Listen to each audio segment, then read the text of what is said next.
My name is Sara Tavender, and I'm a volunteer with the Early Learning Coalition.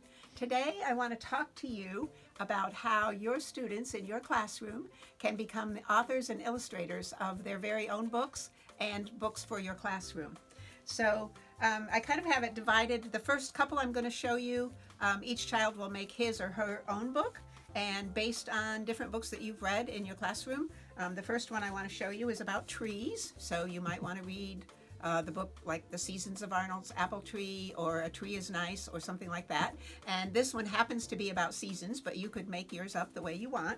I gave each child just the trunk and branches of the tree with the word for the season written on it, and then in their pages they decorated for spring, summer, winter, and fall. And on fall, we used paint with their fingers in the paint to make fall leaves. And on winter, I used Q-tips in white paint to make the snow coming down from the sky. And then if you have 4 and 5-year-old children in your class, they can make their very own cover and write the words. And I wrote down the words so that they could copy them to write my tree book. And if they had a different idea for the title of their book, then I would write down those words so that they could copy them. And then, of course, write their name and decorate their front cover. So that's an idea for a tree book. I'm thinking that probably you're spending a lot of time talking about health and well-being right now. So this is a book that I entitled Healthy Me. And you might want to read some books like Germs Are Not for Sharing, or The Berenstain Bears Go to the Doctor, or Bear Feels Sick, and then make a book all about healthy me. And the first one is I Wash My Hands. Now I did tracing the child's hands, but you could do paint on their hands or just draw around their hands, whichever is easiest for you. And then I did a bar of soap, or you could do a little jar of the push kind of soap, and have the children write the word soap if they want to and are able. And then I brush my teeth is another one. And I eat healthy foods. A really good source for that is those flyers that come in your mail all the time for Winn-Dixie and Publix and such, and just cut out some pictures of food and let the children glue on the healthy foods. And then I go to sleep, I get enough rest. For my last page, if I were doing this now, I would add a page that might say I wear a mask. This is a healthy me one. Then I have the last one I'm going to show. Oh, each child does get their own book to take home and have for themselves. This one is just my little book of shapes, and there's so many shape books out there, like Bear in a Square or Little Rabbit Shape Book or whatever. And I know that you're talking about shapes all the time. And so with the children of this age, I like for them to have a lot of experience with coloring or cutting. So I would have the shapes drawn and they could cut them out, and then just whatever shapes you want to include in your shape book, there's an idea for a shape book.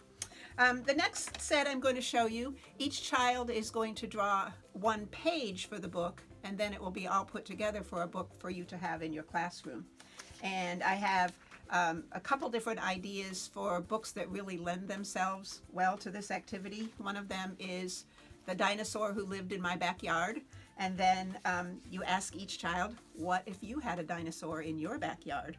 And they will tell you, they will draw their picture of their dinosaur, or whatever they want. And then I have them tell me, what if a dinosaur lived in your backyard? What would you do? And then I take their dictation and write it down. So each child has a page in this book, and then this one's put together with staples. You can put them together with brads or ribbons or however you want to bind it.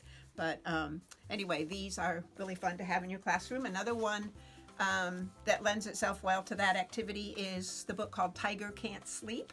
And then you ask them, what if you had a tiger in your closet? And they will tell you all kinds of things that they might do with that tiger. And then again, they drew the pictures, and then I wrote down, they gave me a dictation, and they told me what they wanted to say, and I wrote down their dictation. In this case, there were a lot of children in this class, so I had each child write their name on a little piece of paper, and then I put the piece of paper in the front, because I want the very first title page to be the author and illustrator page to be this book was written and illustrated by, and then all the child's names are there.